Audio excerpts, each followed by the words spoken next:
సంగతికి వెళ్ళినప్పుడు ఎలా అయితే మనం మన ప్రాక్టికల్ అంటే మనకున్న మనకు సంబంధించిన ఫిజికల్ ఈ ప్రాబ్లమ్స్ వెళ్ళి వస్తూనే మనకి చాలా మందికి సొల్యూషన్స్ వచ్చేసాయి.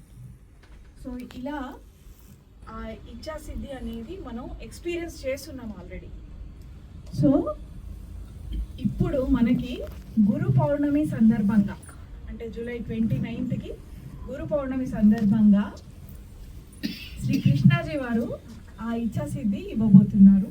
అంటే మనం వెళ్ళి జస్ట్ క్యూలో అలా చూసుకుంటూ వెళ్తాం వారిని, బట్ మనకి ఏదైతే ప్రాబ్లం ఉందో లేదా ఒక అంటే సమస్య కానీ లేదా మనకి ఏదైనా కోరిక కానీ అవి కనుక ఉన్నట్లయితే మనం జస్ట్ అలా చూస్తూ వెళ్ళినప్పుడు మనం ఎన్నైనా కోరుకోవచ్చు, ఒకటని కాదు ఎన్నో కోరుకోవచ్చు. అది చేసుకుంటూ వెళ్తున్నప్పుడు తప్పకుండా అవన్నీ ఫుల్ఫిల్ అయిపోతాయి. అలాంటి ఒక పవర్ఫుల్ దర్శన్ గురు పౌర్ణమి రోజు గురు దర్శనంగా మనకి. సో అది ఒకటే రోజు.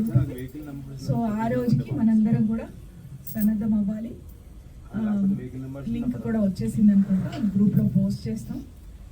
వీలైనంత అంటే మనకి ఎవరైతే ఆత్మీయులు ఉన్నారో, ఇదేమో ఒక పని బర్డెన్ అట్లా కాదు, నిజంగా ఒకరు ప్రాబ్లంలో ఉన్నారు, నిజంగా ఒకరు ఇబ్బంది పడుతున్నారు అనుకున్న వాళ్ళకి మనం ఇప్పటిదాకా ఎలా అయితే మనం ఇక్కడ ఉన్న వాళ్ళందరం కూడా కమ్యూనిటీ మెంబర్స్ అందరూ ఎలాంటి వాళ్ళను మనం చూస్ చేసుకున్నామంటే ఆ కాలం నుంచి ఎవరైతే ఇది ఒక పని, దీన్ని ఇట్లా చేయాలి, దీన్ని ఒక ఇది అనుకున్న వాళ్ళం ఎవరైనా లేవు. మనందరం కూడా just heart to heart touch అయ్యే వాళ్ళమే ఉన్నాం. మీరు కావాలంటే మీ పక్క వాళ్ళని చూసి మీరు ప్రూవ్ చేసుకోవచ్చు, అరే ఇది నిజమే అని గుండె మీద చేసుకోవచ్చు. అలాంటి వాళ్ళమే మనందరం ఒక దగ్గర గ్యాదర్ అయినాము. సో అలాంటి ఆ హార్ట్ టచింగ్ ప్రాబ్లమ్స్ ఎవరికి ఉన్నా సరే మనం ఇక్కడ ఏదో కష్టపడి మనం అయ్యో అని ఇచ్చేసి మనం చేయగలిగేది మన చేతనైనంత చేయడం ఇవన్నీ పక్కకు పెడితే మనం ఒక్కటే చేయగలం, హ్యాపీగా గురు దర్శన్కి మనం తీసుకెళ్ళిపోవచ్చు.